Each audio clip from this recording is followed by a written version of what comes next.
পৃথিবীর সব পানি শুধু তৃষ্ণা নিবারণ করে, শুধু জমজমের পানি তৃষ্ণাও নিবারণ করে, ক্ষুধাও নিবারণ করে। জাপানের কিছু জিওলজিস্ট, ভূতত্ত্ববিদ গবেষণা করে পেয়েছে এই পানির মধ্যে ফুড সাপ্লিমেন্টারি আছে, মানে খাদ্যের পরিপূরক। কিছু না খাই এই পানি খাইলে ক্ষুধা নিবারণ হয়ে যায়। এই জমজমের পানি গোটা বিশ্বের সব পানির মধ্য থেকে সব চাইতে বরকতের পানি।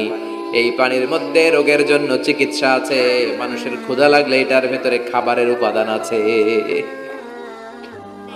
আবার বিশ্বনবীকে যখন সিনা চাক করা হবে, মেরাজ রজনীতে সাইয়েদনা জিব্রাইল বিশ্বনবীর গলা থেকে নাভি পর্যন্ত পুরোটা কেটে হৃদয়টা বের করে এই জামজামের পানি দিয়ে ধৌত করেছিলেন। তার মানে এই ফ্যামিলি যেইখানে হাত লাগাইছে ওইখানে বরকত আছে না নাই? যেখানে হাত ওইখানে বরকত।